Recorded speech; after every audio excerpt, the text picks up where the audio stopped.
Okay, there we are. Can you hear me? Good. Thanks very much.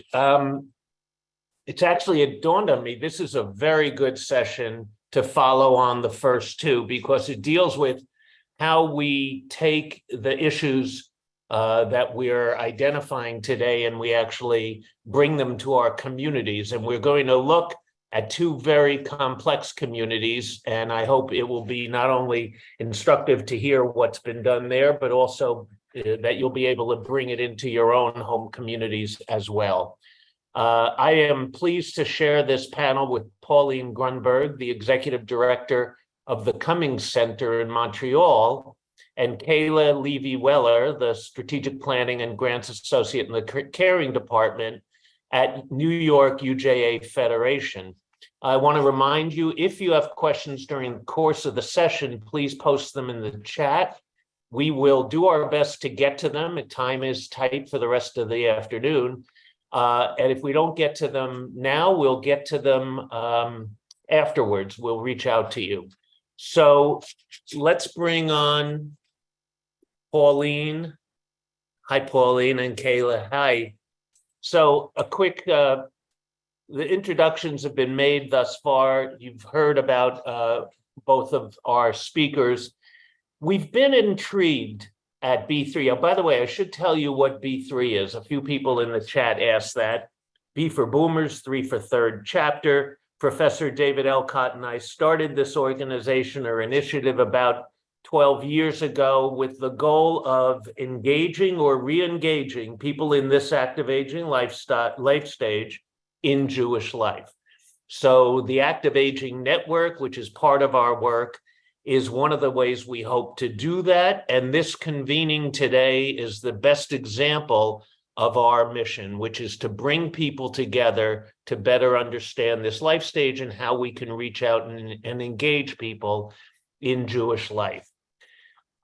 All along the way, we've been interested or intrigued by the idea of hubs or umbrellas or central addresses of having some kind of central planning point in a community that oversees needs across the entire community, regardless of the size of that community, and tries to build collaboration. In many communities, federations serve this kind of convening function. However, in Montreal, where of course there is an active federation, it's the Cummings Center that's the primary service arm for older adults, whether for active aging initiatives or meeting other needs. In New York, of course, the federation serves that function, and in fact, the largest local charity in the world. So we have two really interesting models, and we're going to start out by asking first Pauline and then Kayla, just give us please a brief overview of your work and the work of your organization or your department, including its positioning within your larger community. So Pauline, tell us a bit about the Cummings Center and the work you do there. So first of all, thank you for having me on this panel. It's been a great morning, and I'm sure it will be a great afternoon as well. The Cummings Center offers areas of excellence in social services, programming, and volunteering. At the Cummings Center, the promotion of active aging and the importance of fostering connectedness among older adults is vital to what we do. We understand that aging is a multifaceted journey, and we aim to address the diverse needs and preferences of those 50 plus by offering comprehensive range of programs and other initiatives. We also are, in essence, centralizing programs for this population in Montreal, and we are the only affiliated or connected, collaborated organization to our Federation CJA that oversees this population specifically.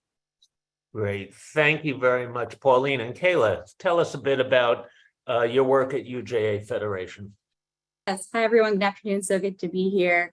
And like Sir said, we'll take any questions after this, but I'm also an in-person kind of person. And happy to meet with anyone face to face or hop on a phone call after this to talk more. Like Stuart said, UJA is the world's largest local philanthropy. We help New Yorkers of all backgrounds, Jews, crisis response here in New York and around the world, strengthening Jewish life, promoting justice, and caring for those in need. I sit specifically in UJA's caring department, which is our human services division, which oversees our work like our anti-poverty efforts, work with the disability community, our mental health response, and I specifically oversee our older adult work and our work with Holocaust survivors. Our older adult work focuses really on 4 main topics, and one of those is reducing social isolation and loneliness, which is one of the things I'm here to talk about today. Great, thank you both. Before we get into the specific programs that we've discussed, or we will discuss, I wanted to just ask you for your take on the current state of active aging affairs in your community. Is it a priority? Is it just now getting noted? And think about your response about the current moment and compare it to a few years ago.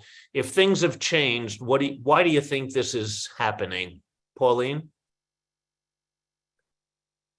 So I think active aging is important to Montrealers.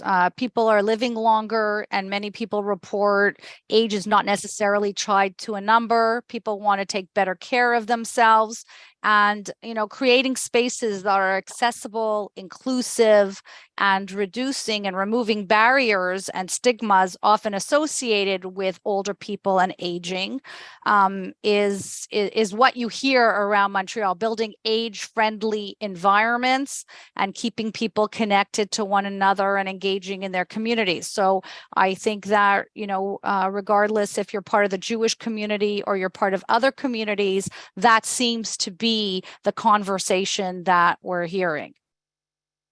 Nice, thank you. Kayla, what's your sense in the New York community?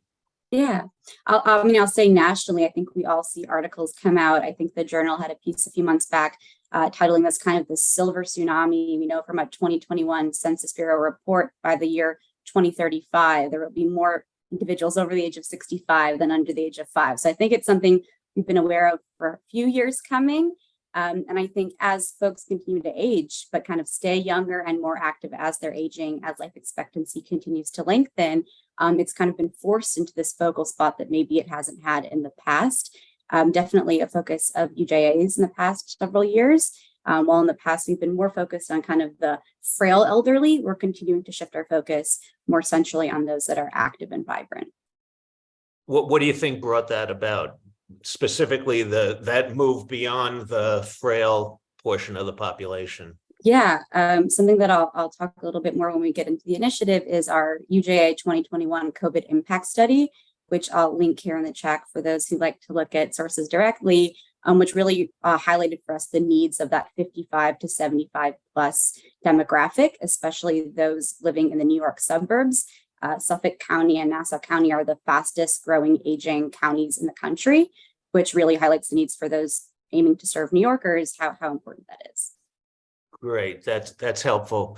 And I encourage people to take a look at that study. It's important, and it's apparently already had impact.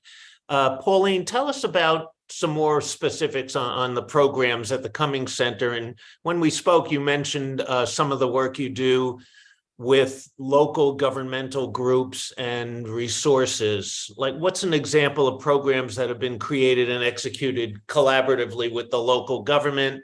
And how did that come about? And is that part of the culture of the Cummings Center?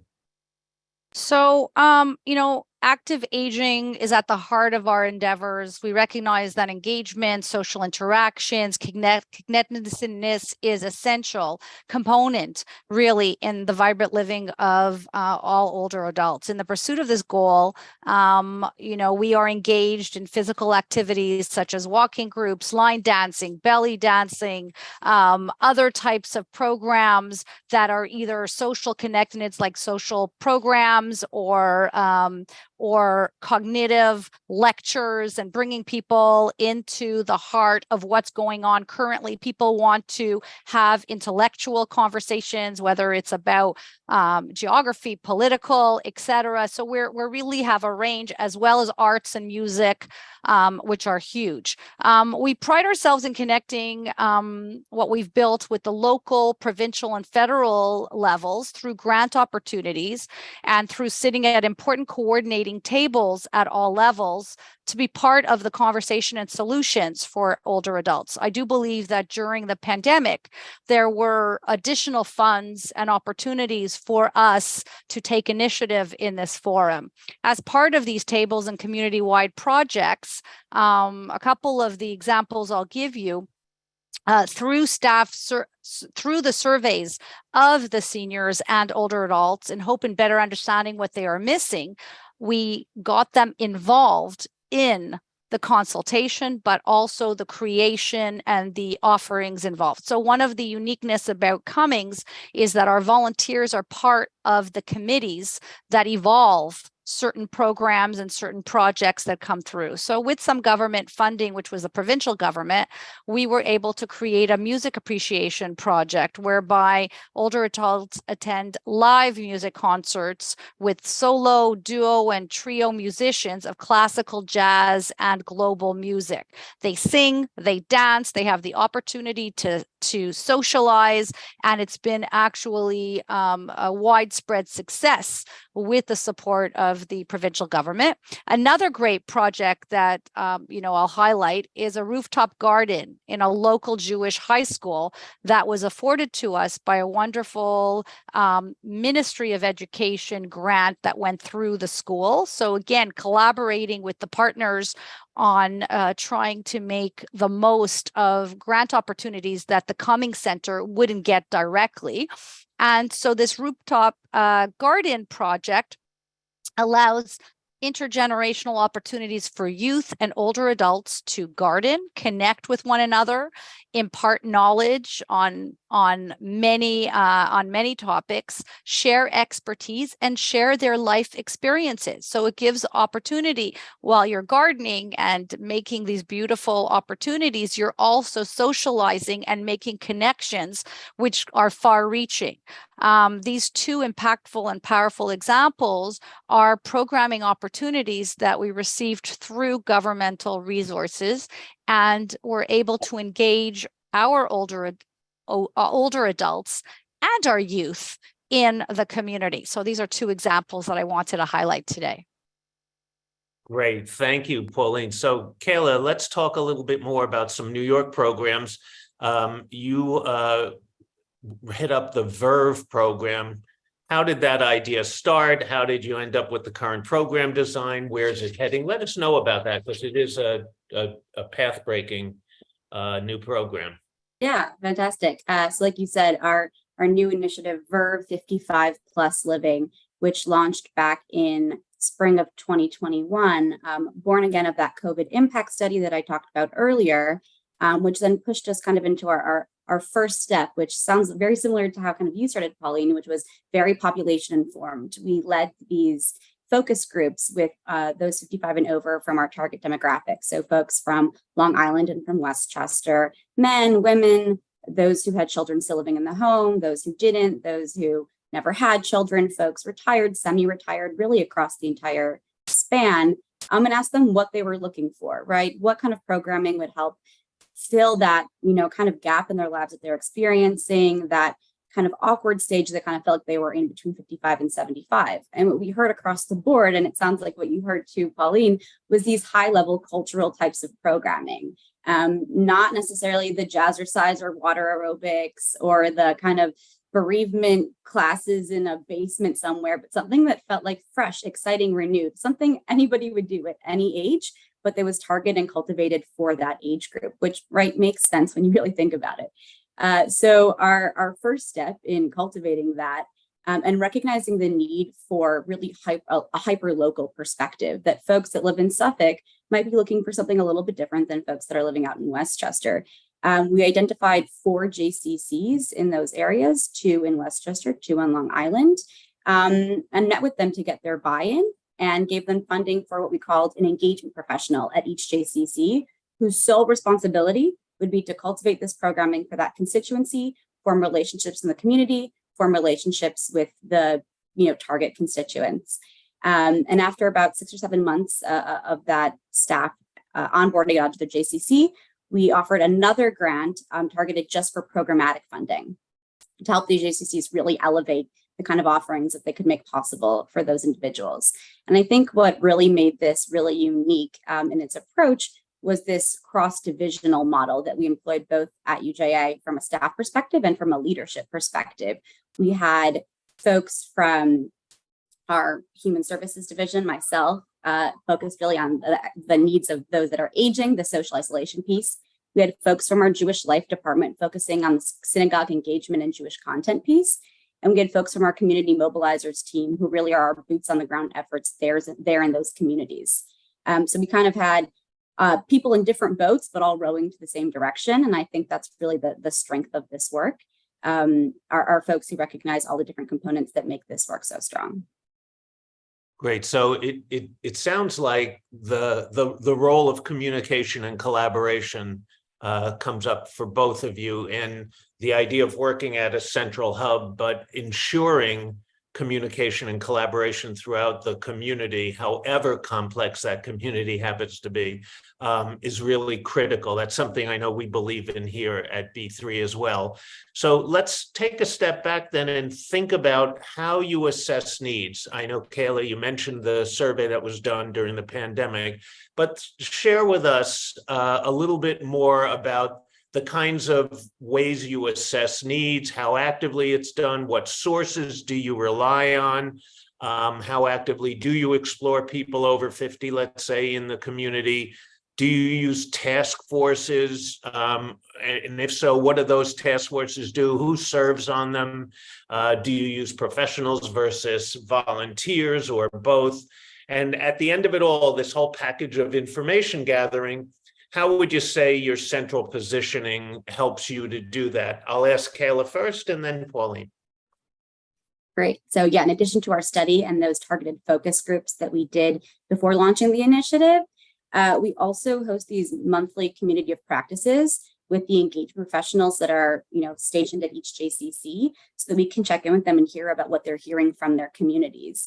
It's actually how one of my favorite pieces of this work got launched a few months back was hearing about the needs of the 55 plus singles community.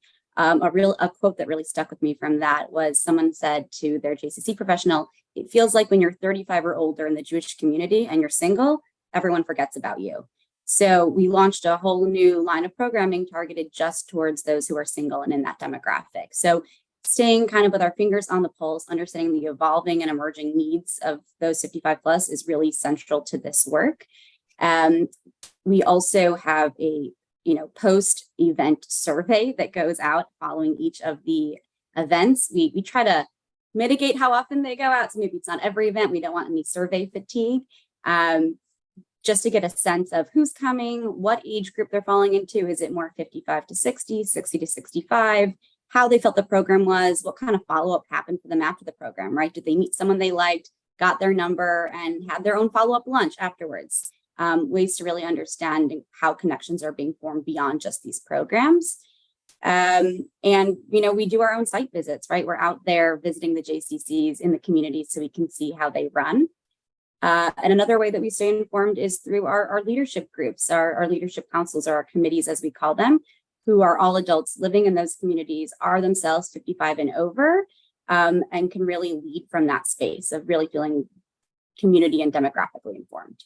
So you're blending professionals and volunteers in your fact gathering and ongoing operation. Good. Pauline, do you want to?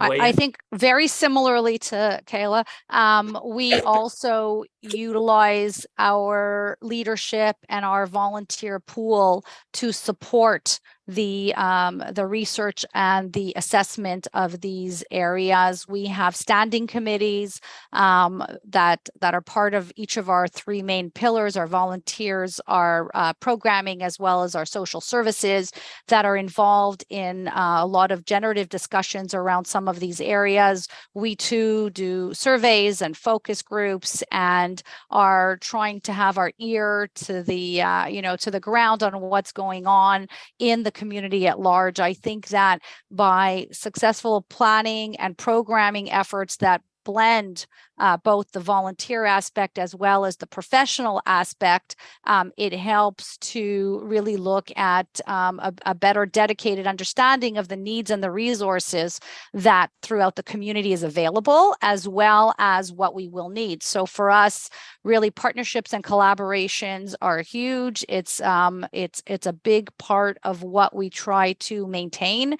So if there are walking groups in your area, in your community, we will create walking groups if there aren't, but we may blend together with another organization who's already doing that. So part of that also is connecting people to others and creating friendships and opportunities.